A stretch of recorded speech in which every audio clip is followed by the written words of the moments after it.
All right, let's get started. All right, everybody, welcome to the Keep In Real Estate Podcast. I'm Tony Real Estate. I'm joined by my great team here. We got Derek Cruz here with the Cruz Realty team. Let's go on, Derek. What's up, His beautiful wife, Gina, as well here. Before we introduce our host for today, we have Rhett here. What's up? I'm ready. Rhett Blair, I'm ready. And we got DJ Jimmy does real estate over there. Hey, here I am. Let's go. And of course, today we're very fortunate. Today we're actually filming our podcast today, just on the first floor. Actually, for those who don't know, we're located in the Old Town Front Street in Temecula, 3rd or 4th Street. A new business just opened up, HavenHaus. So we actually have one of the owners here, Bo back here. So thank you again for letting us here. Thank you for having us. Congratulations. Yeah, happy to be here. Great. So how long has it been here? You guys been here so far? It's been, we opened up Monday of last week, so a little over a week now. Awesome. Yeah. So first week open, we were thinking about opening up, we're trying to open up by February. So delays, and finally we opened up, so happy to be open. Yeah, I've been looking forward to it. 'Cause like, same. I said we're located in Old Town. There's no good restaurants here. There are some, but not down here underneath where we're at. I've eaten here once, and the first time was today. I got the fish tacos and had some wings too. They were really good fish tacos. I definitely recommend it. What do you like that's on the menu? Oh man, I'm a big pancake guy. Pancakes? Like my pancakes. Let's go. Okay. Yeah, it's a cafe, right? So it's a breakfast place. Yeah, mostly, I mean, it's brunch. So we have a little bit of breakfast, a little bit of lunch. Are we switching? Yeah, go ahead. Yeah, so we have a little bit of it's brunch, so a little bit of breakfast, lunch, and right now we're only open from 7 to 3, but we're thinking about maybe opening up a little later. That's awesome. Yeah, so maybe a month or two down the line, we'll see if we could open up for dinner. Yeah, I definitely could see it being worth it with just sitting here and see how many people were trying to come in and look and peek, and even after you guys were closed for an hour now. So might be a good idea to make a little bit more money if you stay open. 100%. Yeah, I mean we have another location in Rancho Cucamonga, and it's more like a hole in the wall. So this is the first location where it's like a bigger project. Perfect location, a lot of visibility, so we want to take advantage of that. So Are you guys on socials, Instagram? Where can they find HavenHaus? Yeah, we're on Instagram. We're HavenHaus Cafe. Give us a follow. We post a lot of our coffees. We try to change it up every few months. But yeah, that's where we can follow us. Yeah. Nice. Cool. Awesome. And we just found out you also are very familiar with the real estate, loans. Yeah. So I do loans on the side, or I do loans full time now. So I'm lucky enough to have a really good team with me. So they're kind of taking over the show now. They're running the restaurant side of it, and I'm focusing more on loans. That's awesome. So yeah. Wow. Are they local? What company you were? If you want to give a shout out, it's up to you. Yeah, it's Clear Mortgage Capital. We're out of Irvine. So So I'm in the process of opening up my branch in Rancho Cucamonga, and now I'm here, so possibly in Temecula too. Nice. Hey, Were you originally out of South County, out of Irvine? No, so I grew up in Fontana, Rancho Cucamonga, and I moved out to Orange County, Huntington Beach area about 5 years ago, and now I'm in Costa Mesa, so just nearby Irvine. Nice. Yeah. Okay. So it sounds like you've got an entrepreneurial spirit. What was like your first endeavor in being an entrepreneur, and what was that like? Yeah, I want to say back, when I was in high school, I wanted to learn a new language. So I'm half Mexican, half Persian. So I got lucky and learned Spanish and Farsi growing up as a kid. Wow. So languages were always something I was good at. I wanted to learn Chinese. I was working for an import company. Really? So I was the only non-Chinese person. So I wanted to learn Mandarin. So I was looking online. I found Rosetta Stone. I looked for a bootleg version of it because I didn't have the money to spend, $400 or $500. And then I ended up making bootleg Rosetta Stones and selling them. So that was my first. Do you speak a little Mandarin? What was that? You speak a little Mandarin? I said, what do you serve for lunch? That's what I said. Yeah, there you go. Maybe I can learn from you. Verify that. Verify later, guys. No. Just a couple words. But, So you're like an ultimate capitalist, man. You're like, just try. That's awesome. So I did like maybe 4 or 5 years selling Rosetta Stone, and I don't have a job. I think my parents thought I was, they had no hope for me. So and then eventually from there, I had a couple corporate jobs for a little bit, and then ended up opening up my first restaurant in 2018, and it was a pizza shop in Ontario. Okay. So from there, first couple of years always tough.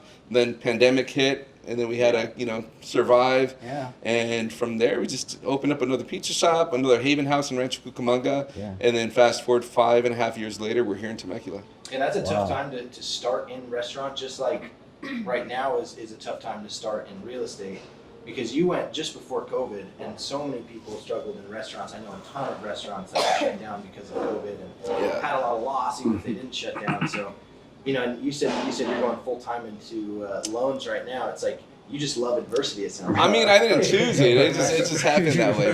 But you know what? You learn a lot though. Like if you have to survive, you have to figure out ways to how to pivot, how to get through it. So that helped out. So how long have you been doing the loans? Loans for 3 years now, but the first 2 years were just half restaurant, half loans. So now it's this first year where I'm like full time loans. That's awesome. Yeah. Smooth seas never made a good captain, right? Right. Yeah, I love that actually. Yeah. So, Yeah. I just went full time in real estate in the last 6 months also, and so everybody, I've had people tell me that I was a fucking idiot for going into real estate. So I respect it. It's like you said, you're not going to be able to really thrive until you're tested. So Right. I feel like that's probably what you went through in COVID and running restaurants. Yeah, I mean, it's a little bit of luck too. Like, I feel like the pizza industry actually did better during COVID because people were ordering out and pick up or delivery. We had a little patio, so we utilized that area for people coming in. We just sat outside. Yeah. So a little bit of luck on our side too. Yeah, a lot of businesses did well at that time, regardless. It's just being in the right field. Yeah. Yeah. And then a lot of time, a lot of people did the PPP loans and stuff too. So a lot of people started businesses during that time. So there's a lot of people I've talked to like, COVID was actually a pretty good year for me. In whatever reason, the economy was really good. I was working for tips at that time. And for what? For tips. Tips. Oh, I thought you said something else. Must have been. I was like, whoa, hey. It's a kid-friendly show, guys. Kid-friendly. You never asked. You never asked. You take whatever else. But no, during that time, there was what I like to call the Donald bucks, right? The money that we got from the government, right? Yeah. And it was $1,600. People were just blowing. Yeah. People would just come in and just. So there's a lot of times, a lot of people were spending money during that time. So. Yeah. I'm dying to know why you are wanting to get back into loans and why you wanted to do that full time. It sounds like you've got this running on autopilot for the time being. Things are going pretty good. You've got a couple of locations already. Sounds like you've got that down, but why loan? So running a restaurant is, I'm sure you guys have an idea, like it's a lot of overhead. Mm-hmm. It's a lot of work to open up a restaurant. It's a lot of overhead. And for the time that you put in for loans, it doesn't equate to the same what you do for a restaurant. Yeah. It's profitable, it's good, it's also fun. You get to meet a lot of people, you get to meet a lot of you get to network a lot, you meet a lot of people. That's how I met you guys. Yeah. But yeah, as far as time wise, it's a lot. It's beneficial for someone to do loans as opposed to opening up a new restaurant. Do you feel like you're getting back more of your time doing loans than you are as when you are full force doing restaurant stuff? Do you think it's going to give you more time, to give you more control? I hope so eventually. Is that kind of like the point? Is that part of the reason why you're deciding to do? Yeah, definitely. I mean, my whole thing is my mentality is start something, get the systems, get the processes going, have it kind of automate. Have the automation going so where you don't have to be there all the time, and then hopefully when I'm in a few years, then I don't kind of take a seat back and enjoy life a little bit more. Some people would say you'd be crazy to get into loans when the refi business is dead right now, and we're looking at maybe 8% interest rates. And I mean, what are you doing? Yeah, I mean, you guys have been in the real estate industry probably more than I have, so it fluctuates. So right now it's probably not a good time, but eventually, what's the saying in real estate? It's always a good time to buy a house. So no matter what, people need a shelter. People need to live in a house. They want to buy, especially with rates going up. So long run wise, I think it's a good idea. Yeah. Yeah. Yeah. So let's open it up then. So now we're talking about loans. I know we're seeing we're hearing right now like it's not a good time. I'm actually probably one of the few that and I share this with my agents. I'm very excited in this market. Somebody that actually started in the mortgage business back in '04, right? Went through the crash in '08. I did everything from loans to loan modifications, sold insurance, door to door. Gigolo. I worked as a. That was That's why I was confused. That's why I was confused when he said tips. I thought like he said something else. I was like, yeah, I used to work for. Oh, but not tips. You had your As best a return. gigolo. And, I'm just kidding. You probably had your best return being a Yeah. gigolo. Yeah, likes to have a face for radio. No, I'm just kidding. But the point of the matter is, and I think that's what we like to do with our podcast here. We got agents, of course, loan officers, but. And I always share with my agents is I'm not just a broker, I'm not just a real estate agent. I'm sure you're not just a loan officer, you're an entrepreneur, you're a business person. I don't know if you're married, you have kids, you have family, you're a friend. So and that's why I love doing these podcasts because the main thing with our show is we're talking about real topics with real people, and of course we're going to be talking about real estate. So with that said, let's talk a little bit real estate. Open it up a little bit. I know we've heard. I'm sure you're probably aware of what's going on with the NAR lawsuit settlements and all that. What's going on? Rates. We're throwing everything out there for those who are watching today. Rates are in the mid sevens right now. Maybe some depending on your situation. We're still fighting for inventory. I know. Nobody knows really what to do. So anybody got any feedback or what you're hearing from the polls of out there, whether it be from a client on the loan side or on the new build? I know you guys work with a lot of clients in new build, also on the resale. What's the feedback? What are you hearing from clients now? I'll go. I would just say things. I would just say, as a realtor and just as a business person, whenever things aren't going well around you externally, I think you have to just look internally and just have that resolve, keep moving forward, not let that external stuff slow you down, right? It's like you said, there's always going to be people needing shelter. So I think there'll always be a need for someone to facilitate and guide through that process. So as a realtor, it's like, hey, look, maybe there's not as many transactions going on right now, but you have to just keep moving forward and tell yourself and tell everyone around you that I'm going to be that person regardless of what anybody else is doing. If somebody else is quitting, if somebody else is succeeding, whatever it is, just being internal and just saying and having that, like I said, drive or resolve, determination to just be like, well, if transactions are going on, that means I can facilitate those. I can be part of those transactions and not, like I said, just kind of block out that external. Yeah, this isn't perfect and that's not right, but it's going to be harder. And just like you did, opening a business at a crazy time in the world, you have to just kind of push through and just make it work. So I would say there's still people that make enough money to own a home. There's still people that want to own homes. It's still a good investment.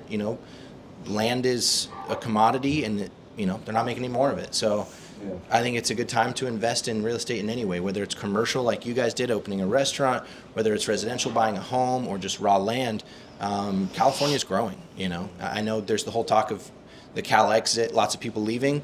But my dad was out in Tennessee recently, and he was speaking to a realtor out there, and she said, like a lot, I forget, she gave some sort of percentage, but a lot of Californians that move to Tennessee end up moving back. Yeah. It's just not the same. People love California. It's like people who leave their hometown and then come back, right? It's one of those things. They're leaving their home state, they miss it. So there's reasons you miss it, and I'm sure it's a love-hate relationship for some people. Yeah. It's not perfect, politically. I think a lot of people hate it, especially outside of California. That's a different. Are we going to go into that? We're going to go into politics. But actually, it's funny when you talk about people leaving. I was looking at the stats, or somebody posted, I think the other day on social. Of course, you got to verify everything social, but California is one of the top 5, top 10 states that people are actually moving to. Right. People are moving out, but there's still also a lot of people that are moving into California. People don't realize that. That's why right now it's hard to find, look, if people were moving out, I wouldn't be stuck in traffic right now. I guarantee you the traffic right here on the 15 freeway is backed up. There's a bunch of people here moving here, trust me. Does the border count? Well, that's the thing. We're not even talking about that either. But even that's the stat that people don't even count. But that's the crazy thing is that even with all of that's going on, so you mentioned things like the border and, the word politics came up, but even with all of that going along, those are statistics, right? Those aren't like, you can't question those numbers. Those numbers are actually I heard the number, somebody say an equal amount of people that are moving out to California, there's an equal amount of people that wanting to move in. So, but why is that, right? So because California is expensive, any way that you look at it, Yep. right? It's real expensive right here. I don't think the cost of living is keeping up with the inflation that we're having. If you look at the cost of goods, if you look at how much it costs, if you just go to McDonald's, how much is it for a Big Mac meal if you're not using the McDonald's app? It's a straight ripoff. I mean, Yeah. and it's not even nutritional food. You know what I mean? Like it's ridiculous. So if you look at that, you look at wages, man. I mean, you know, a thing I wanted to ask you about is like, you know, you're in the food service industry. How is the new minimum wage law affecting your business? Is it affecting your business at all? You know, I mean, that's a question that I got too. Yeah, You know, no, and that's all tied in to our business too. Yeah. No, that's a good question.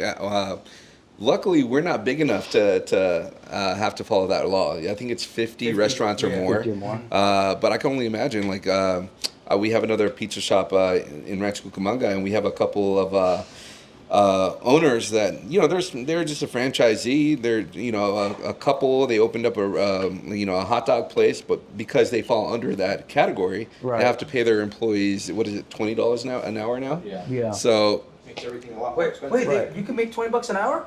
yeah, I know. Step out of here, I guys. know. I know. Don't say that too loud. I know. That's real estate agent makes. Jeez, I make $0 an hour. So they're- Man, I'm free. So they're trying to figure out like how should they put, like, instead of having a person taking the order, are they going to put a computer in a tablet and take the order that way? Because that's how that's how they're doing it right now. It's Interesting. crazy. And I think, and this is something like, especially in our industry in real estate, because with AI, and then we'll talk maybe not again too in depth today, but I know AI's will probably down in a few years will replace a lot of jobs, a lot of positions, a lot of careers out there. I know that's one thing right now, which is really a hot topic. Follow me, by the way, Tony Real Estate 247. A lot of my videos on Instagram or TikTok right now have gone viral, like 5 million, millions of views. A lot of it's really the perception of a realtor is really negative out there. I don't know, even loan officers kind of get a free ride, but even people in the industry, they think we make too much money, right? Unfortunately, That we don't do anything, we're lazy, that we're not worth that money. And I think that's going to be, and this is one of the reasons why I share with my agents why we do these podcasts is not only to talk about different topics, but also to show our value to the world out there, to your clients. So with that said, I mean, what do you guys think? I mean, anything that, how can we overcome this? I mean, right now, everybody thinks we're lazy. I would say the future is automated, right? And that's like you said, you want to kind of automate your business so you can kind of get things up and running and then be able to step back. And I think business and technology is going in the direction that everything is just, it has to be easier. It's more convenient. That's what the market is asking for always, is to kind of automate their whole life. I think to the point at humankind's detriment, because I think a lot of people are going to be wondering, what the hell do I do for a living? It's like you got to, I don't know, maybe think to be like a robot mechanic or some shit, you know what I mean? But I think until that point, it's good to just, and we don't know what the future holds, we never do. But I say until that point, try to just be as much value as you can to the market in real estate, being, professional and knowing as much as you can, until AI just starts writing algorithms that can write offers and take orders, you know what I mean? And take over, exactly. Take orders and take over. But yeah, I mean, I don't mean to be too bleak, but a lot of people talking about what AI can kind of conquer next. Right. And I think originally people kind of thought that, it'd be like robots or something. iRobot would be like kind of the next step is what we thought maybe. But that the jobs that would be taken over would be kind of manual labor jobs. But I think those are almost going to be the last to go. And really the first to go are arts and communications and stuff like that. Those are going to go first in a sense, because that's what we've already seen with, AI pictures, AI songs now, even AI videos now being so big.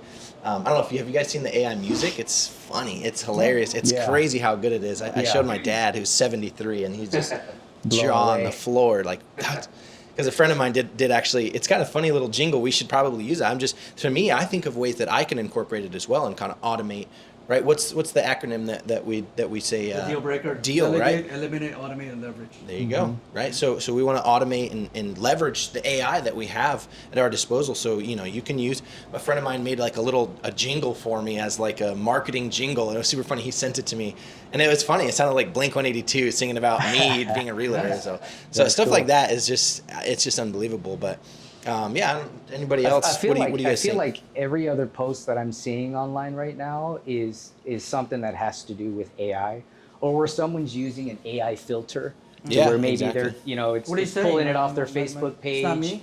Right? And it's making it look like maybe that like you're even a different nationality sometimes, right? And you're like, oh, this Yeah. is how it would look if I was a different nationality. I've been seeing Yeah, a they're lot of surprised those, that I'm right? Filipino. And they think I'm 6'2" online, by the way. Yeah. It's the way you shoot basketball. Yeah, right. It's like, hey. I messed up my elbow dunking the other day. It's crazy to think though that a year ago AI wasn't prevalent as much as we're talking about. Now we're seeing it in our everyday lives. Can you imagine? And this is just, recently in the last probably year that we've been seeing this, but can you imagine 5 years into the future what it's going to be? If you just stop to think, and I think that it's inevitable, right? So for our business, it's good and it's bad, right? So Judgment Day is the inevitable. bad part about it is it's unfortunate. Like with this lawsuit, Skynet. everything that's going on with AI, it's unfortunate for those agents that maybe don't do this full time, Yeah. right? If they're part-time agents and they're only doing this, maybe it's like, my brother's a real estate agent, or my sister's cousin's a real estate agent, or my uncle, he's a nurse, but then he's an agent on the side, and then if I want to do my deal. I think those are the agents to where, a lot of those guys got their license during the pandemic, right? Because that was the gold rush of real estate. And then here they are, being key openers and you're just opening doors for people. But when it comes down to brass tacks of, I've got a problem with my transaction, or who am I going to go talk to? These guys are just kind of high and dry, and it's like they're not there to support them at all. And yes, those agents made too much money, so it's unfortunate that it makes it look bad for agents like us who do this 100% of the time. But the good side of that is that with this lawsuit coming down, it's going to flush out a lot of those agents who I don't believe maybe should be getting paid that amount because they are working and making too much money. And it leaves room for us guys who are the real professionals that do this 100% of the time. Yeah. Especially with what's coming down with interest rates. I mean, you're going to need a skilled agent to navigate you through the market that's And I think, and that's why I preach to my agents, even because I used to do mortgages back in the day, and like I said, in the day, do you really need a loan officer to quote your rate? You can probably go online and like, okay, that looks good to me. Actually, now you fill an application online. It even asks you to upload your documents. Oh, great. Back in the day, I'd actually have to drive an hour. I remember back in the day I was working in Irvine. I was like, hey, can you fax over? That back then it was called fax. I know for the kids, I don't know what is a fax. Fax, yeah. What's a fax? Yeah. Fax, no printer, right? No. What's a fax? Can you fax this over to me? I know nobody uses a fax nowadays. So I was like, I don't know how to use it. All right. So I would have to drive like over an hour. Like I remember I would drive from Irvine to Hesperia, or the desert, to pick up loan documents. Jeez. So the pay stub W-2s, and then I have to go to a Kinko's a or a portable to printer. print it. Papers. Right. This is before the portable printers. great. So I'm just dating myself. So that's why I look at people in the industry right now. You think you guys have it hard? You have it so easy right now. All they have now is like, oh, you want to apply? Okay, let me email you the link. Let me know when you're done. Boom. I would have to back in the day. I'm going to mention back Yeah, then when the we worked in form. MedQuest. We would talk over the phone. I would write it. Okay, yeah. Question number 3. Do you have any dependents, right? Like, okay, I'm going to go ahead and here's a list of documents you need. Usually, you could either have a courier or a lot of times, a paper chaser. Yeah, paper chaser. They yeah. used to pay back in the day. Ex-girlfriend of mine used to be a. Oh, okay. Long time ago before Wait, Gina, wait, before wait, Gina, wait, before wait, Gina. wait. BG, before Gina. Way before. BG. We'll just call that BG, Yeah. right? But she was a paper chaser, and she worked for a lender, and I'm like, what do you do? And she's like, these guys just tell me to go pick up papers. I'm like, what do you mean pick up papers? Well, when they say I got to go pick up utility bills and documents and this and that, and I got to go bring an application for them to fill out, I just literally take the paperwork from here to there, and I bring it back from here to there, and I get paid per how many ever documents. And That's crazy. That sounds like Stone Age it's stuff, Stone dude. It Age. really That's- People don't understand that now, I right? was like, that's a cool job. That, you probably get paid pretty well. Yeah, You did. I just found out the other day, Uber can actually pick up your documents for you, right? They have a Right. Uber processing or whatever. They can actually pick up your Did you ride a docs. horse to do this? I'm just kidding. Now, back in the day he's when like, I was, yeah. one of my clients was Fred Flintstone. So back in the day with Fred, you know, actually, you know what my first client was? Jesus. Jesus, you know, man. He's a carpenter. He'd build his own He's a house. carpenter. I was able to get improved, full documentation. I said, you know what? I got you, man. FHA approved. No, we had to go conventional for him, unfortunately. You getting the House of God approved? Yeah, That's exactly. crazy. He had a good credit, so I was like, hey, good job. He's got great credit. Perfect. It's perfect credit. But I think as we tie everything into it, and this is why I'm excited, like maybe some others may not be as excited, or even in the loan industry, like when people are saying, oh my gosh, what are you going to do? Rates are so high. And trust, and not to make fun of that, there's a lot of loan officers, realtors struggling. So we pray for you people out there. So if that's you, Thanks for your prayers. call my hotline right here, 1-800-Tony Real Estate. I'll go ahead and do a free consultation and teach you how you do 100 days to 100K. Anyways, so back to the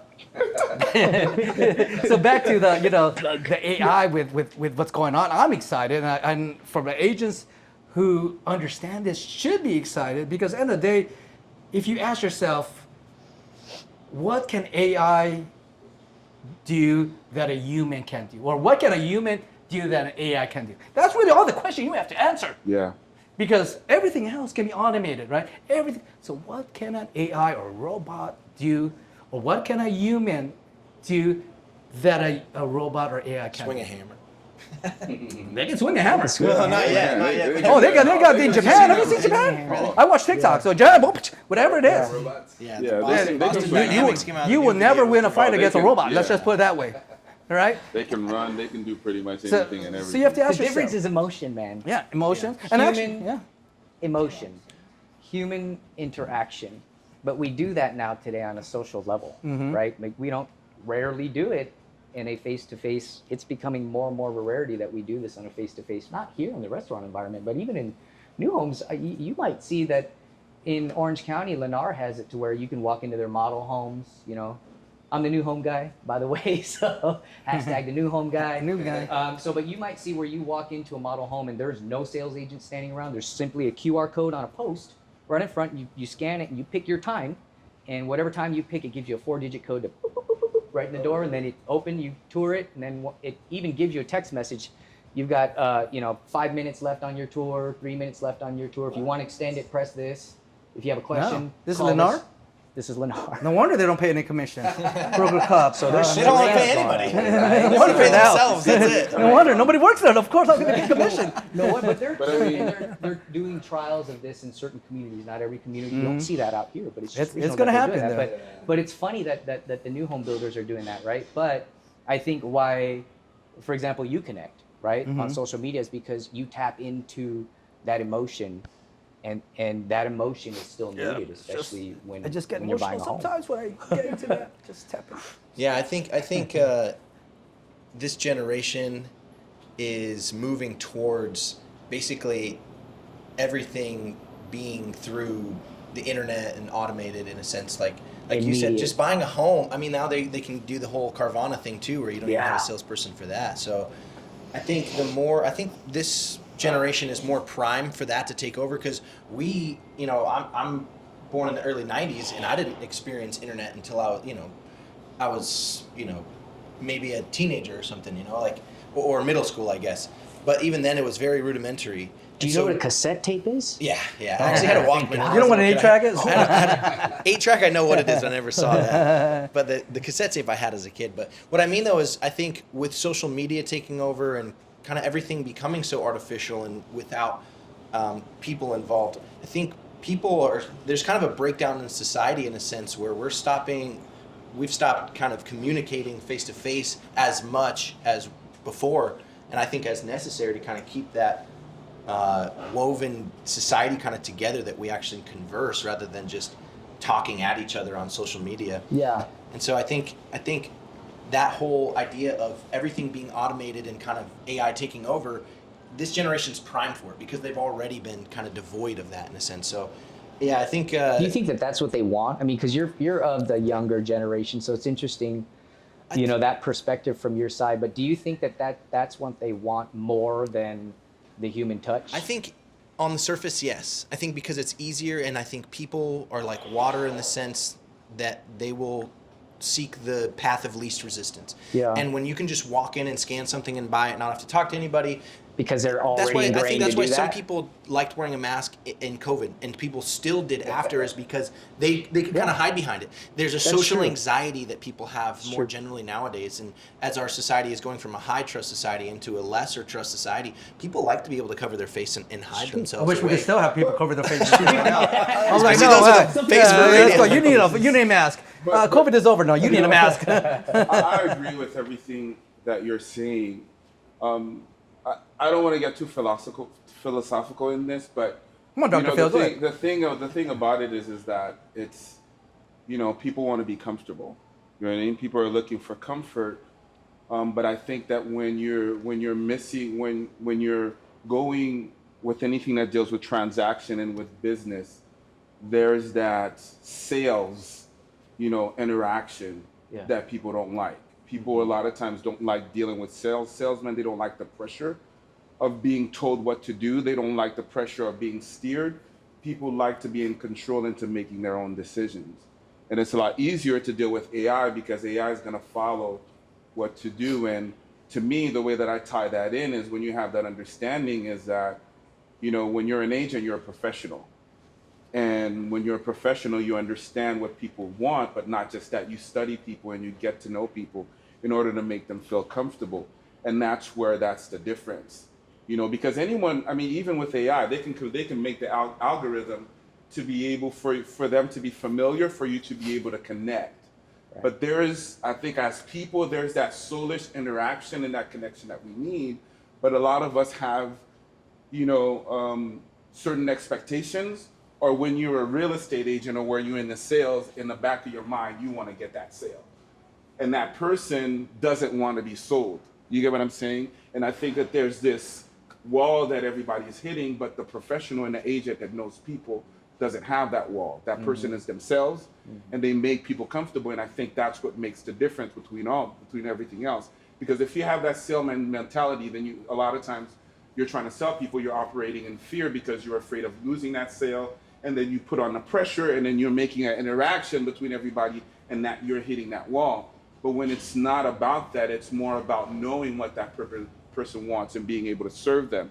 If you have that ability to be yourself and to connect with people, that you're not afraid of anything, you can navigate because you understand that you have the skills, you have the ability to help. People just need to feel that and to see that, and that's, at the end of the day, to me, that's going to be the agent that's going to thrive in any kind of environment. And I think being here at HavenHaus, a restaurant, because this is the thing, is like when people ask, AI is going to replace realtors, it's going to replace loan officers, financial, everything, right? It's going to replace everything. But this is what it can't really replace, and that's why I call it the SNE, not the other one. That's SNE. The other letter. SNE, because familiar with the SNE, service and experience. Yeah. Just like, let's say you're right here at a restaurant like this, right? Can somebody go somewhere where it's automated to get a coffee? A latte? Yeah. Can they get whatever he serves, chicken wings, anything? You can go to fast food. I'm not saying which one's better or not. But why will someone still go to a restaurant, sit for an hour, wait, 5-10 minutes to get the order of chicken wings? Is it because it's the best chicken wings out? I'm sure it's the best chicken wings, but is it because it's the best chicken wings? Why would somebody actually spend an hour or so to eat their chicken wings here at a restaurant? Yeah, well, kind of what I was getting at when Derek, you asked if that's what people want. I think on the surface, yes.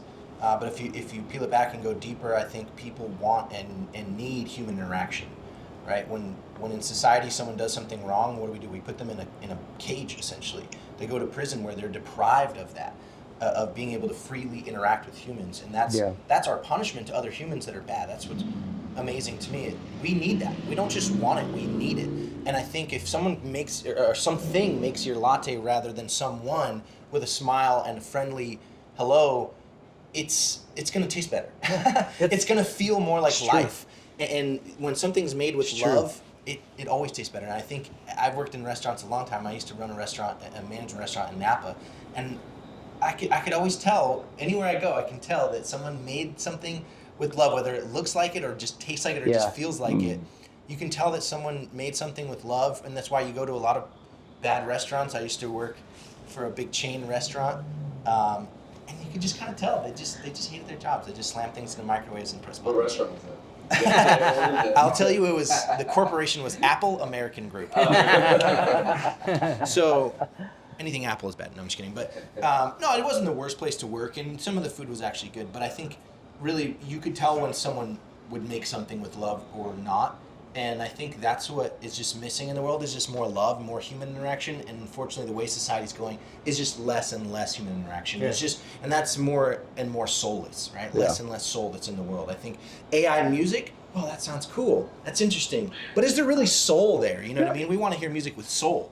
So, and we want to have interactions that have soul, like this, not just talking at each other, but having conversation and respecting each other. That's what life is founded on. It's funny that you say how food tastes different if it's made with love, because just the other day, I'm just gonna risk it by saying this on the podcast, but the other day, her and I had like a little, we're not perfect, we're husband and wife, and we have our little differences every once in a while, of course we work it out all the time, but just the other day, I had upset her. I had offended her just in the attitude that I was having towards, we're working hard, right? So we get home, it's late at night. I think we had spent all day. We went to go visit our kids. We worked all day. We went to go visit our kids down in San Diego. We have 5 kids, so we spent all day down there with them. We had it was a great day. It's just, by the time we got home, it was like 2:00 in the morning, right? Yeah. And then one of our clients had texted us while we were watching a movie with our kids at 10:30 I think I know which client. All right, yeah, you know which client. Hey, 10:30, huh? Tomorrow, can you print a bunch of flyers for me? I want to have my husband, we're going to pass out the flyers. We're going to canvass a parking lot across the street at the shopping center. And mind you, we've already, passed out flyers for them. But anyway, so the point is that was a great idea. And we said, of course we're going to do that. Of course, because we're great agents and we're going to do that. So I did it. But the thing is that I was so tired, I didn't have the best attitude about it. Right? Now, I knew it had to be done, and that was something that's just part of our business. Just, suck it up sometimes, right? But I didn't have the best attitude about it. And she was upset at me, and I snapped back at her, right? And then we went to bed mad, which is what you shouldn't do. So the next morning, I'm like, this is what I'll do. I'm gonna go ahead and I'm gonna take care of everything we need to take care of, all the chores and everything, and then I'm gonna come home with breakfast. And I'm gonna serve her breakfast in bed before she gets up out of bed, right? And it'll be all better, breakfast right? in bed, huh? I bring breakfast to her, hey, I got you breakfast, But I didn't really work out the problem because she was still angry, She didn't. I ate. I'm like, I'm gonna go eat breakfast. Come eat with me. She never ate. And I was like, why didn't you eat that breakfast? The next day, that breakfast was still sitting there on the counter, just cold, like not even touched. I would have eaten it. And you know how Gina loves to eat. Oh, she's a foodie, Oh. One thing, I love food, so if I'm not eating your food, there's something wrong. There's something. What was wrong? You told me what? So you said what to me? You In said, this I know episode you of made Dr. me the food. Phil, But what did you say to me? What did you say to me? Cruz though? Realty. Yeah. Well, it's the same lines of, Rhett says, if it's not made with love and you haven't solved the issue, I don't want to eat it. Then it doesn't taste good. It doesn't. It has to be made of love. literally said that You to have me. to make it up. Then I'd be happy to eat it. If That's not, what she I'm said, right, like, Dimitri? you didn't solve the issue. Right. It didn't make me better. It didn't make me hungry for it. So food in the trash. Oh, wow. So we made it up after that, but no, it goes right along with what you're saying. I agree with that. Yeah. I can't imagine what a latte would taste like made by a robot. I just think. Yeah. I'll tell you right now, latte, no offense, a latte made by a robot taste like a latte. will probably taste like a latte. Yeah. I'm going to tell you right now, let's keep You're it real. right. I'm sure he'll tell you the same thing. 'Cause I'll bet you one thing that a robot will do, it won't make a mistake. Yeah. It'll be perfect every time. Every time. Like, have you guys have a Keurig? It's exactly the same every time.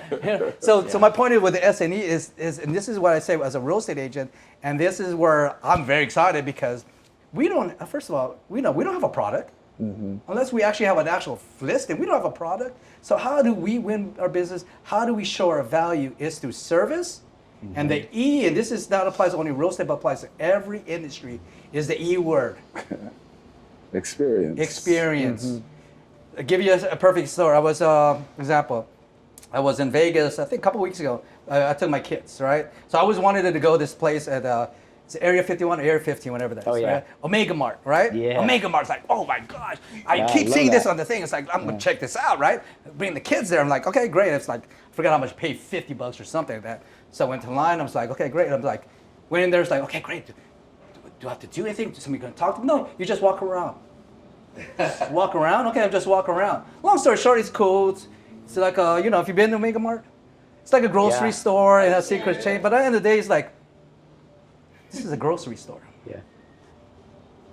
Why am I paying $50 to go to a grocery store? I go to a grocery store every week. Why do I pay? Why, not only me, why are people paying 30, 40, 50, hundreds every week? I'm sure they're collecting hundreds, thousands. Yes. What are they paying for? It's not so they can walk around a freaking grocery store to buy a $30 milk carton. It's an experience. Is what It's you're getting at. experience. Yeah. Yeah. This is what people forget, and this is where the ones who are going to succeed, I don't care what industry it is. I don't care if it's tax preparer, restaurant, special restaurant. The reason people will come in for your latte, but they will come back, not because of the latte. Why they're going to come back? Not because of the latte. Experience. It's because of the experience they had. Right. Yeah. Yes or yes? Yes. Yeah. Because the restaurant owner, you know that. That's probably. Let me say things real Yeah. quick, please. Yeah. No, I think my buddies and I, my partners, we go around. We love going to restaurants, even when I go out with my girlfriend. But we pay attention to the details, especially when you meet the hostess in the front, like your first interaction. Yeah. Like, how is it? And we've noticed, there's a lot of places where they don't put a lot of effort on the first interaction. If you come up to the host and they don't greet you with a smile and they're kind of Attitude. an attitude or whatever, then it kind of like already puts a little, damper on your experience in the restaurant. Yeah. So we put a lot of effort on that. We make sure, people walk in, you make sure you treat them like this is your house, welcome. This is, the hospitality has to be on point. So yeah. Just to speak First on that. impressions are everything. And then, how it relates back into our business is I think a lot of people have not had a very good first impression of real estate Or a good agents, experience with agents. Or a very good That's experience. why bad experience. Yeah. Exactly, a bad experience. But that's where, AVM Real Estate is we're out there bound to turn that thought around. And that's what we're focused on our Exactly. meetings or trainings. Even like the past, I think last 10 days, me and Dimitri, and I got I think like 4 listings last week, and people would say like, hey, like one of my agents, he's not here right now. He's like, hey, I need to get the script. For those that know me, I know my scripts, but I don't use scripts. If Dimitri goes on a lot of appointments, and even Derek and Gina, on a couple of their clients right now, I just have a conversation with the people. I just make it like a normal. We're all human beings. I'm not a robot. We're just going to have a nice experience in this 10, 20, 30 minutes, hour. We're going to have a nice experience. If I can show you a nice experience, this is PG rated, by the way. Well, nice experience is professional. Nice That's what she professional said. experience, right, Dimitri? Then they're going to want to continue experiencing more of it. Yeah. That's what I tell people. It's like, if you give a good experience, they're going to want to do it, especially same thing in the loan business, any industry, financial services. Like people, it baffles me. People still pay like 5%. No offense to all the people here, because we do have Edward Jones here up in the third floor. But people are paying what, 5%, 10%? I don't know what it is right now. They're paying for. I'm like thinking, I made 33% in my account. I didn't need to pay 5%. You know what I'm saying? It's like, but why do people pay those guys? It's for the knowledge, of course, and for the service and the experience. So they know they can pick up the phone like, okay, I have a question. Should I buy Apple or should I buy Microsoft? That's what a robot, they can probably do that, but it's that little things like a human interaction. Right. And that's the connection that I think AI or robot, whatever you want to call it, to this day right now, I'm not saying 10 years from now, that's not going to change, right? I bet you in 10 years, you'll have a robot that's going to cry and show to you, oh, Derek, oh, I'm sorry. Do you want me to give you some more pancakes? Okay, yes. Eggs over easy? Okay, great. After you're done with that, how about a nice massage? Ba, ba, ba, ba, ba, ba, ba, ba. Like, I'm sure they're gonna have that. It's gonna happen. It's, Not yet. we not yet, but it's coming. And when it comes to these things, it's always, like you said, the experience. It's always a matter of perspective. It's like, like earlier when Rhett said, the world, there's a lot less love in the world. I just don't think that's true. I just think that there's a lot of people that have had bad experiences. You know what I'm saying? And once you counter that with a good experience, you guys have always, just like, the other day we went to see the Dodgers, although they lost, but you could notice, when people are getting up to do the wave, you get what I'm saying? It starts from one corner and it moves to the other. You get what I'm saying? And you see the excitement building, as you go through. And that's, to me, that's the experience. You get what I'm saying? It's just like, if you're able to, every time that you meet people as an agent, because there's, one of the things that somebody doesn't understand is that a lot of people see us post, online, hey, sold, escrow here. But you don't understand that could have been 25 phone calls to get someone on the phone. Now, to get someone on the phone, once you get that person on the phone, then over the phone, you're going to have to make that connection so that person can trust you.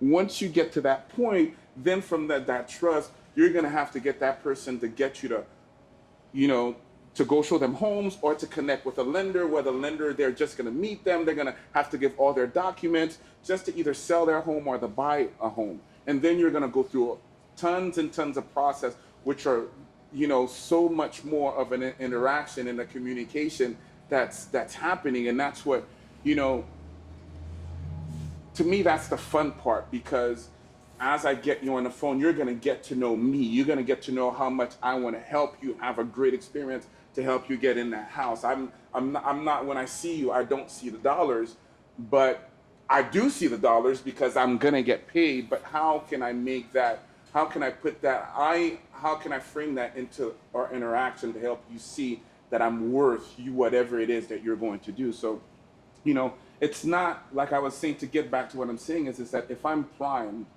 to give that service and to give that experience, there's nothing really to be afraid of. We'll actually join with AI to give people a better experience, in my opinion. Yeah, because AI and technology, I said, especially I embrace technology. Right? I'm probably the first one to embrace technology, and every AI, I say, like, great, stop spending 2 hours writing your listing description, go to ChatGPT and take care of it.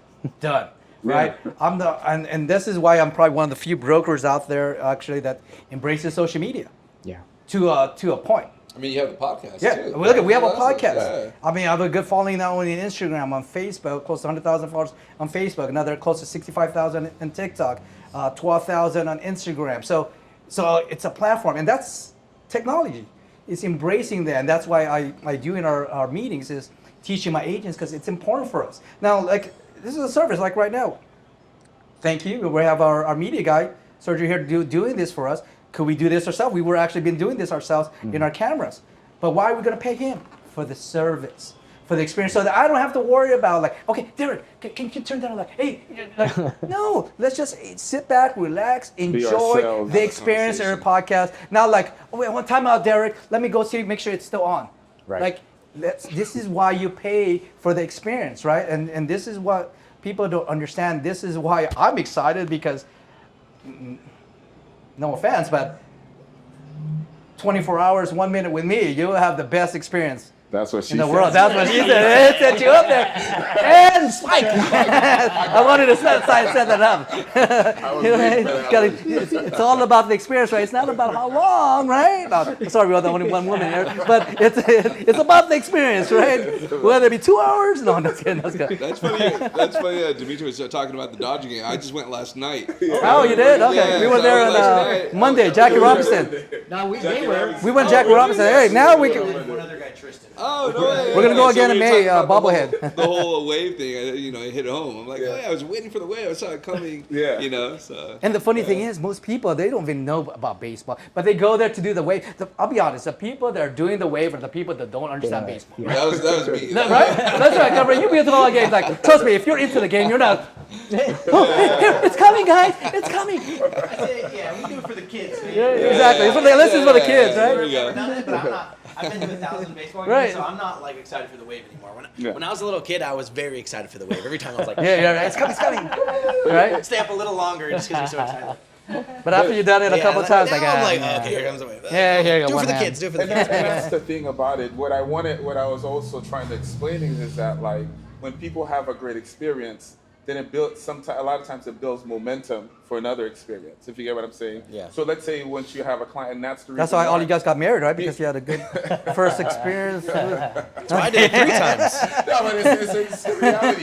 Like, I mean, a perfect example is, a younger gentleman that I helped, purchase a house at 26. He bought a triplex, explained everything. He had a great experience. Within the next week, he called me and he was like, "Hey, can I have my manager talk to you?"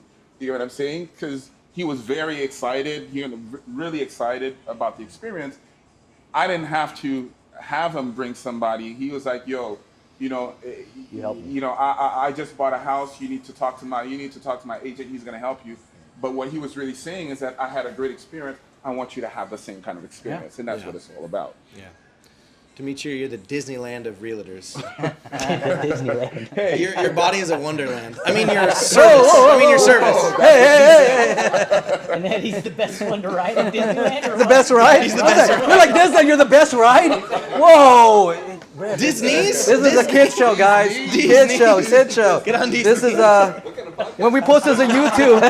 It's a weird one. This isn't After Dark. We're gonna do, by the way, After Dark. Podcast After Dark. Right at 5 o'clock, it gets really weird. You're either really You gonna thought we were like being talking here, or about you're roasting. gonna run. Anyway, no, that's awesome.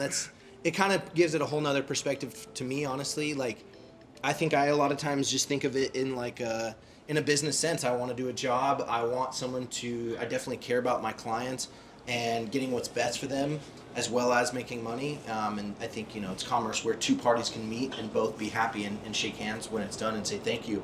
But I like that perspective to make it an experience and to kind of be a little bit more fun and lighthearted with it. And I saw those interactions a little bit that you had with this guy, and they seemed like a lot of fun. I saw the video where you handed him the keys, and he seemed excited. And you seemed happy. It seemed like you guys got along really well. So, like I said, that kind of gives me a good little edge, I think, a perspective to be like, you know what? Don't look at it so much like I'm just trying to help them in this time of need. It's like, but we want to have fun too, and be a little bit more lighthearted and have that experience where it's not just like, yes, it went smoothly, great business transaction, but like, yeah, it was amazing, it was fun, like, that kind of thing. It's never. Well, let me say never. I think the smooth experiences are far few in between, in my opinion. Yeah. And I think we do a great job at showing the finished product, but no one really knows. You get what I'm saying? Like, what's really happening? Because I remember there's this meme that I saw of Stan Lee. He was in a Spider-Man movie. Mm-hmm. He was, Stan Lee was just cooking Extra, or doing whatever, and in the background, Spider-Man is like doing everything. there's this thing that's about to hit him, you know what I Yeah. mean? And he pulls it back, and a lot of times people don't know, like they're going through, the experience of real estate, but in the So you background, feel like there's you're many. Spider-Man? Yeah, What's there's that mean? I have to be Spider-Man. You get what I mean? He works You're for going Disney. through, hey, Disney. You know what I'm saying? So, no, but it's the truth. It's like there's so many things walls that you have to pass, things that are going on that nobody has any idea of. Right. Conversations that you're having, things that are about to, things that are going to go through. It's the day before closing, and they're telling you, well, all you in the need to background. paint. There's this paint that needs to get done, and you know what I mean. Other things that you need that are happening during a transaction that you're keeping together when nobody knows what's going on, and that's what great service is about. Yeah, and I great think- service is giving everybody the great experience, helping them understand, because all the stresses is not their problem. That's why they're paying. You know what I mean? They're paying for the experience. You know what I'm saying? And if I want them to have a great experience, I have to I wouldn't say take the fall, but handle everything that needs to get handled in the background, so that at the end of the day, everyone has, what they get their keys or they sell their house. But what everybody wants to know, and what a lot of people have the issue with, is that they just see that soul sign or everything else, and they think, oh, he just got paid a whole lot of money, you know what I mean, for just probably opening doors, but they have no idea what's really happening and what. But we understand that value. I think that realtors only show the like you said, the result, because the other part of it's just not as fun and as interesting. Even if the haters of realtors saw what we do behind the scenes, they still would just write it off. Doesn't matter, what you do is stupid and it's boring. Nobody wants to see that side of it. You know what I mean? We only talk about sold this, escrow that, because that's the success part of it. Everything else is, it's just. Imagine doing a live stream of you, writing up an offer or making calls. Like, I think calls sometimes can be a little bit I've actually entertaining. done live streams with that, and that's Making why calls can be a little bit entertaining, Yeah. but I will say 99% of that content would be sitting there waiting for the phone to be answered, and then waiting, if you did get it answered, waiting for some sort of conversation that might be entertaining enough to. I think that transfers too, like for sports. I think that transfers over to like sports. Like you never know what an athlete goes through to get ready for a main game, for like a final NBA game, Kobe Bryant or LeBron James. Like all the training, all the everything they had to do to get ready for that. Right. Like you don't see that part of it, but you see the championship, you see the trophies, you see the banners. You have that demand. That's what we want. Yeah. I think that stuff like I understand what you're saying is that like some of that stuff can be really boring for people to see, but then again, that's what gets the transaction done. And these are the things that you're talking about that people don't see, that where you're being a Spider-Man and you're handling all these things. And although those things might be boring, I think maybe part of the key to this, if we're integrating AI and if we're integrating social media into this, is how can we take something that's boring and make it not boring to somebody, to our clients, to let them understand this is what it takes, but not in a boring way. And that's the trick. I think that it's not easy, for everybody to do that.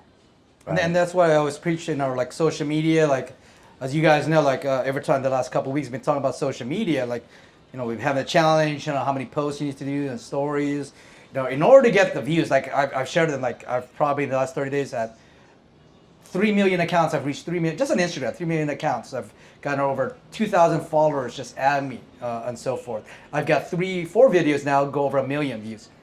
And it's not that I'm my content are like the greatest. They're just memes, right? It's just funny memes or memes that anybody that I teach them is like, I do these memes in a bathroom break. So if you see a new video, by the way, if you're following me on Instagram, I just came from the restroom. And depending how long that video is, depends on what kind it is, right? But number one, number two, right? So, and the reason is, and this is what I transit, one of the main reasons too, and I've shared the story before, one of the reasons I transitioned from the mortgage industry into the real estate industry is because of social media. People don't realize that. I could still be doing mortgages right now. I actually, to be honest with you, I'm probably a better loan officer than a realtor. I'll be upfront with everybody, right? Because I'm a numbers guy. I like just talking. And real estate is like, you like it? Great. Let me write an offer. There's nothing to it. Mortgage, you have to deal through it. Go through different. You got to go to find different lenders. Talk to underwrite. There's so many things that can go wrong. In just on the loan side, so many moving parts. Real estate is like, oh, you like that house? Okay. How much? Okay. All right. You got the money in your account? Great. We open escrow tomorrow. Done. Here's your keys. It's really that easy, to be honest with you. But the reason I love it because of social media. Reason I transitioned, even 2020, I shared this story, this is probably your first time hearing. 2020, I tapped into TikTok where everybody was saying, you must be an idiot. Nobody does TikTok. It's just for kids or people that dance. So I'm like, Look how big it is now. Exactly, right? And I was like, oh, so for kids, Hashtag save TikTok. save TikTok, right? Hashtag say TikTok. Hashtag But save TikTok. with Some of this social stuff might media, be going on yeah. TikTok. And this is why I said, people, like Red said, that you can share all the stuff behind the scenes. If you look at my stories, if you actually look at my stories, like today, I just posted before here, I posted Tristan and Dimitri was role playing. Then came here hey, we're getting ready to do a podcast see, you know what I'm saying? Yeah. So you'll see me this morning, we were on a listing appointment in Alpine. You know what I'm saying? Before that, I was like, you'll see me like post like I'm here at HavenHaus. Yesterday, I put HavenHaus, or sometimes I'll put my little iPad Pro drinking coffee. Yeah. You know what I'm saying? Because so then, if I do have clients, and I do have clients, like one of our clients, Boba, every day she's like seeing me every day that I'm doing, so she can see that I'm working. Now people are like messaging me on Instagram because they know like, oh, he's on Instagram. But now they can never question, what does this guy do? No, I work every day. Saturday, Sunday, you probably won't find a day that I didn't post anything real estate related. Can I ask you? That's something I'm working on. I want to do better on the social media, Instagram, even TikTok. Now that you're mentioning it, do you get like people reaching out to you on Instagram about real estate? Tons. Yeah, tons. I mean, when I did this back in when I first started TikTok, I mean, I actually got overwhelmed with TikTok because I wasn't prepared because I was just doing it for fun. I didn't realize, and then I started going viral, and I started getting like 5,000 followers a week. I was just blowing up, and I was doing a lot of loan questions, difference between FHA, conventional stuff like that, down payment assistance. So I was getting so many messages on TikTok every day. I was like, oh, I can't do this anymore. So I made over multiple six figures just based on social media, whether it be Facebook, Instagram, TikTok, and it's not even just the people that don't know me. I tell this especially for you guys who may not have much followers. You're doing this for the people that already follow you. Mm-hmm. They know you. They like you. There's one problem. You know what that problem is? What's the last one? They don't know what you do. They don't trust you. Yeah. Understand, your family and friends. Everybody will say, what's your number one lead gen? Sphere. Oh, how many transactions did you close in real estate? One. Let me ask you this guy. So your number one lead generation is your Sphere, but you only got one client? Yeah. That's not your number one lead. That means your Sphere doesn't know what you do, right? Because this is your opportunity on social media. Like people will ask me, should I have a personal account or a business account? Are you going to do 2 accounts? Then just have 1 account. I don't care if it's a personal account or business account. You just have 1 account because nobody's going to consistently do it. And this is your opportunity. And we've been teaching. More than welcome to come to our trainings on Thursdays. But is showing documentation. You hear me say all the time. Documentation beats conversation. That's why when I sit, that's why I'm very confident when I go on listing appointments. You guys know I'm like, I don't need. What's your PowerPoint? I'm the PowerPoint. Where's your script? I'm the script. Oh, are you any good? Let me ask you a question. You want to read my magazine, my Top Asian magazine, or you want to look at my profile on social media? Which one do you want to look? Yeah. Like. I know it sounds cocky or arrogant, but that's the drop the mic moment. It's the truth. It's the reality. It's the drop the mic moment. It really is, man. When he said that, something clicked in me because I was like, wait a minute, you're literally okay. It's not just because you want to become TikTok famous or whatever, you want to go viral. It literally is. If people are questioning, what's the use of even having a real estate agent? Then you should be documenting everything that you're doing to let people know why you do what what it takes, right? So, because I don't believe that customers know that, and if they don't know that, they're not finding a value in it, right? So from the social media standpoint for your restaurant here, it's like you probably want to do as much things as you can to show them what you do, why this place is so unique. But I walked in here and I was like, this is the first time I've been here, and I was like, holy cow, this place looks awesome. Yeah. Right, and I know for sure we're gonna come here. Yeah, we can talk. I'm sure these guys we can partner up. I mean, we'll talk. We can blow up your social media. Do a lot of more. I mean, if you're okay, we can even do more podcasts here too. Yeah, because that gives more exposure for you guys. You kind of have it, set up already. So that's what I'm saying. So now moving forward, we can have this set up and consistently know okay, we're gonna do this certain time. Right. And boom, and get that. And now it's consistency. Yeah. No, I just know next time to have a tequila bottle. There you go. Say less. All right, guys. Next Wednesday. Put it in your calendar. You got it. You heard it. Wednesday. Well, say less, right? Say less. One thing I want to mention is that Tony said something.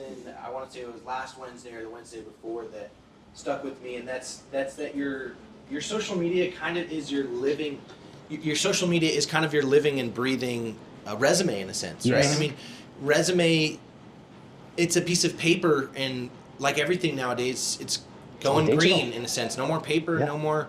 Everything's automated, like we talked about. So your resume is automated now. Where is Right. it? It's social proof on your social media, and that's it's kind of an interesting concept that like I said, it stuck with me to think your resume is a living, breathing thing that people can Right. see. The social proof is actually there. The more that you do your new home videos, and the more that we do our walkthroughs and posts for listing appointments, Podcasts, and open house, and people, if someone's going to hire you, whether it's for social media, whether it's for real estate, for loans, for whatever job that I'll you go might to a get restaurant, next, you know. whatever job that you might be next that you go to, people can see on, those, and a lot of employers will do that. I think all employers nowadays will try to see your social media, and even I've heard certain places will tell you we have to see your social media to hire you. Yeah.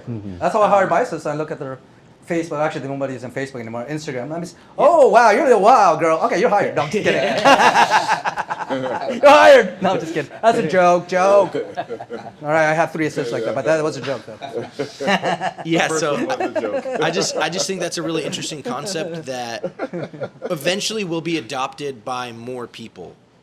Is that and I think it kind of already is subconsciously, but when you said it out loud, it really sunk in and really became conscious in my mind. Like, it kind of is. It is a resume in a sense, and I think it'll become more of an official resume in a way that all of your social media accounts together, whether it's Indeed, which is more professional, or your socials as far as like Insta, Twitter, whatever, everything else.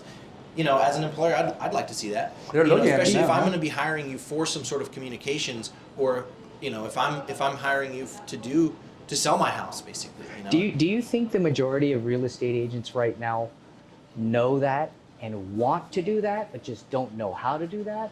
Or do they know that and then are going, I'm not willing to do that? Which one do you think it is for the majority of I think real it's estate the latter. agents? I think it's the latter, that they know that they can reach more of an audience by really leaning into social media, but it's just kind of, where do you start? What do I do? They don't have time for it. And I think people are just kind of shy in a sense too. Obviously not everybody, like you were referencing earlier. The social media that you go, okay, you're hired to. Some people aren't shy. They'll show it all of their personality and otherwise. But I think a lot of people like myself, it's kind of, I don't really want to put myself out there very much. Like, it's kind of hard to, in a sense. Like, there's always that thought, that kind of insecurity, like, what are people really going to think of this? How am I going to be portrayed? And I think you have to just kind of toss that in the garbage and just say, screw it, I'm just going to be myself. Throughout my entire life, I've been myself, and some people don't like it. Yeah, I remember somebody asked me, I don't know if it was like one of the trainings I'm doing on social media and so forth, whatever, but somebody asked, the reason I don't post on social media is I don't want people knowing my business. And then I looked at them. Say that again? I don't want anybody to know my business. Say it again. You're right. I don't want anybody to know my business. How much business did you got last year? Yeah. There's your How are you answer. gonna do business if nobody knows your Nobody knows your business. And then I dropped the mic and I left the room. I did come back though. Just to let you know, I did come back. Like, That's what she said. that's what she said, and I came back. Right. 2 minutes. I'm usually back in 2 minutes. So, but that's my point. Is like, I think, like you said, people know. I mean, I think. From everything social, everybody knows they need to do social. I don't think there's even a question now. I don't even care if it's a restaurant. I have a friend I think he's come to our meetings before, a hypnotherapist. I don't care what business, dog sitter. I don't care what it is. Everybody knows they need to be on social. And there's different platforms. It doesn't have to be TikTok, Instagram. There's so many social. They know they have to do it. But the excuse, and this is the reason that a lot of the stuff that I've been creating in my Instagram lately, because everybody always uses the excuse, I don't have time for it, right? Everybody says I don't have time. I'm busy, I don't have time, it takes too long. And I share that, like I joked around, but it's not true. Like most of my top contents I made during a bathroom break. And I've made content during a stoplight. I know it's not safe, so kids, don't create CapCuts or TikToks or whatever while you're driving. But my point is doing that on his e-bike at a stoplight yesterday. I was pointing out to you, look, he was filming an ambulance coming by, and he was right at the stoplight on his e-bike, filming an ambulance coming by, and the light was red. And I'm like, look, he's posting. He was literally posting, looking at the light. Exactly. That's a good way to get the ambulance to come for Put his you. phone in the pocket, and the light turned green, and then he went. I'm like, he literally just posted right now. And I think that's like in 5 seconds. And that's why a lot of the videos, I think a lot of the stuff that I teach or I do, even trust me, I can teach so many different aspects of it, is that is that the reason I teach a lot of social media. I teach them last week. I've been teaching about CapCut. I can use other. I've used before CapCut. I was actually doing a lot of my editing through TikTok. That's where I learned some of my video editing and learning what people want to see and hear and the trends. But the reason I'm teaching them CapCuts is because I don't care how slow. Even like one of my agents who's a little older, who's a little, takes a little time longer to learn. You could probably create one in 1 minute or less. No, that's not even a joke. Yeah. So anybody who tells me they can't do social media is just lying to themselves. It's like, okay, put out your phone. Here we're gonna do a story. Click on that plus button. Record. Or say story. Record. Okay, stop. Now hit the post. Congratulations, you just made a story. Did you not have time for that?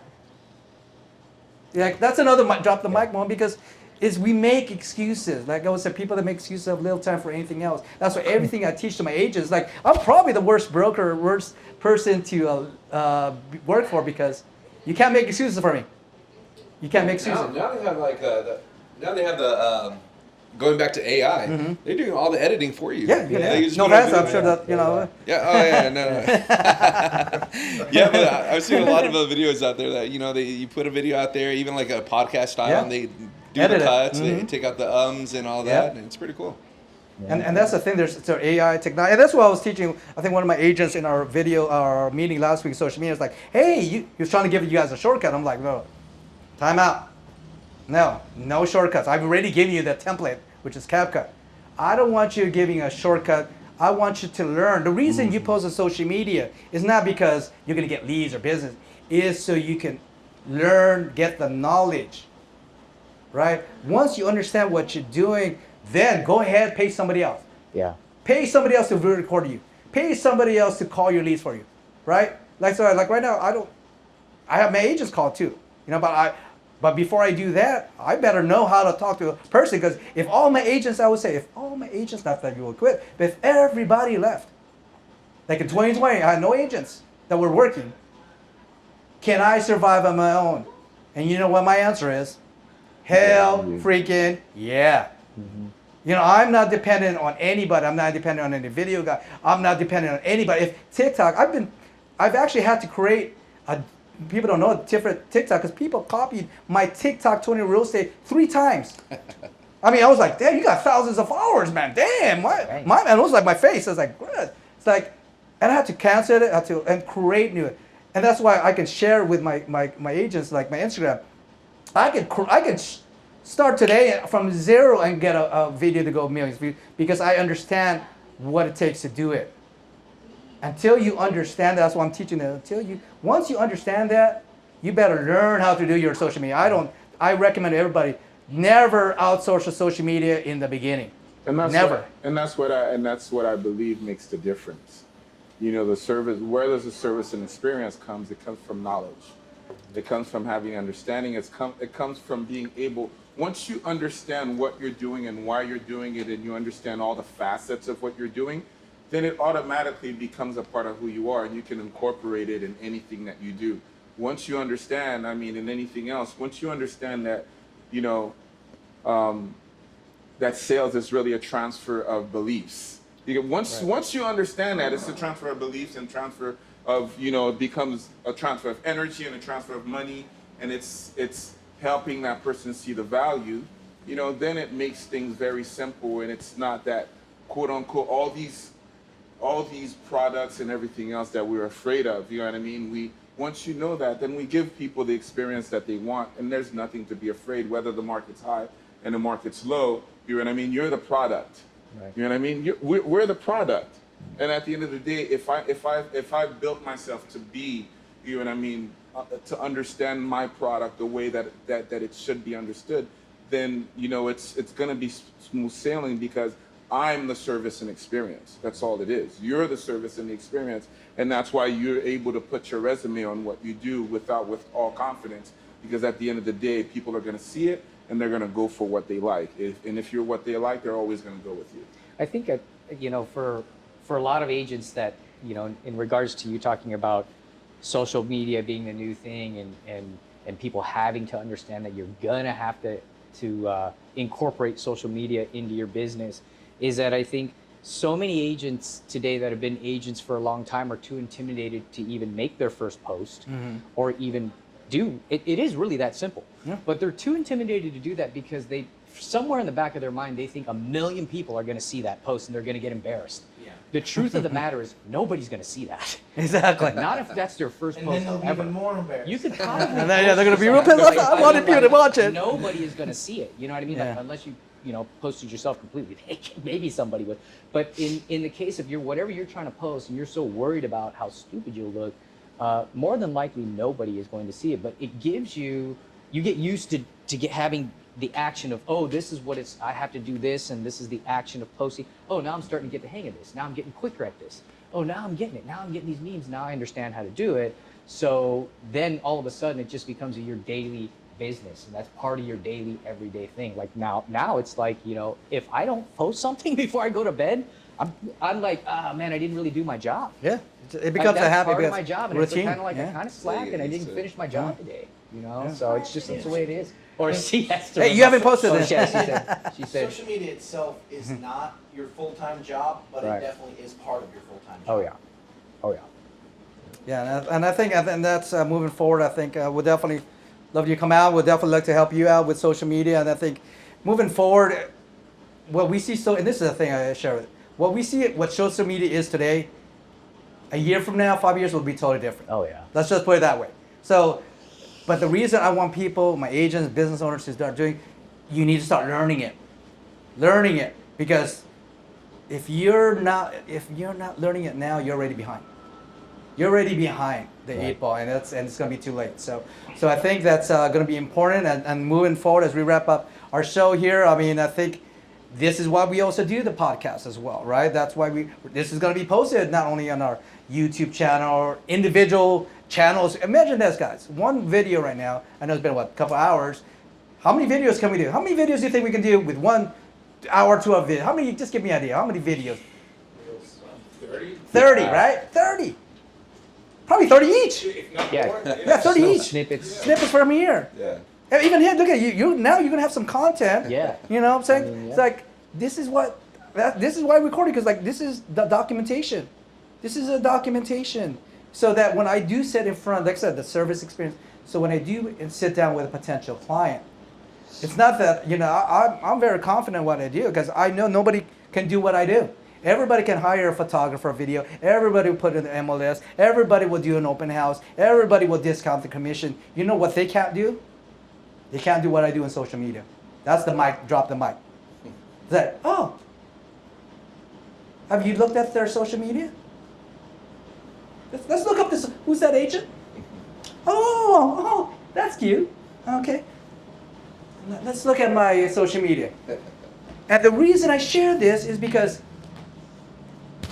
I train other agents how to do social media, because the knowledge, understanding how to put a video to get millions of people to view it is no different not than if it was your house. Wouldn't you want your house to get 1 million views?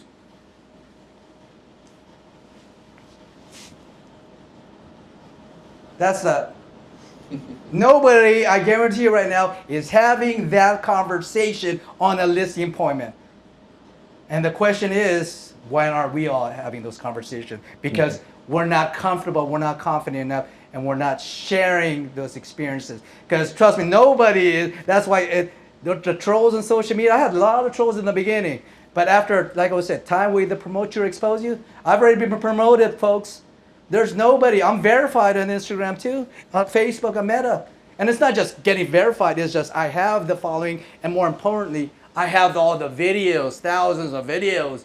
So it's not just, oh, one cute video went viral. No, I got several videos, my friend, and I have a lot of different content. It's not just entertainment, it's also education. So He's been promoted, but he's still waiting to expose himself. exactly, but I've exposed. Well, I did expose to myself back in 2012. Oh, I'm sorry. My bad. That was that's a different podcast. Different podcast. All right. So anybody else want to add one last thing? One closing thoughts? Anybody wants to share? We wrap this up. I just want to say thank you for thank you for coming to HavenHaus. Thank you for having me on the podcast, and it's nice to meet you guys. And how can they find you again? Instagram one more time. HavenHaus Cafe is for the restaurant, and mine is Bobak Rad. Bobak, right? That's your Yeah, Instagram. Okay, that's we'll make right, sure yeah. to connect on you Instagram so as well. much, yeah. Perfect, perfect, Yeah. great. Thanks for coming. Yeah, thank you guys. you. Yeah, Appreciate thanks. Awesome. Also, hopefully everybody, shared some great experiences. This is the experiences, not only just for our audience. This is the experience for my agents. This is another thing too. Is like, I want this experience for my agents. Why should they join my brokerage for this experience, and also for experience for you as well? So if anybody else not anything else? Great. So we're gonna wrap this up. Before you look, can you take a picture of us with my phone? Yeah, I could do that. Yeah. So let's wrap it up. So we'll wrap this show. So. Edit that out. So thanks again to Sergio, media guy. Thank you to our host today, HavenHaus. I don't know if it's audio, right? HavenHaus, go back. Thank you again. Appreciate it. We'll definitely continue connecting more coming down here at HavenHaus. You can find on Old Town Front Street. Once you got there, your cafe, go up to the 3rd floor, visit AVM Real Estate Services. For the cruise team, we got Derek and Gina. The new home guy, Cruise Team Realty. Awesome. For Rhett Blair, I'm ready on Instagram. You can find me anywhere on Instagram. I'm ready. Rhett Blair. Dimitri Jean-Louis, Jimmy does real estate, DJ does real estate. I'm realty driven to guide you home. And I'm Tony Real Estate. Thank you for watching. Stay tuned next week. Have a great one. Awesome.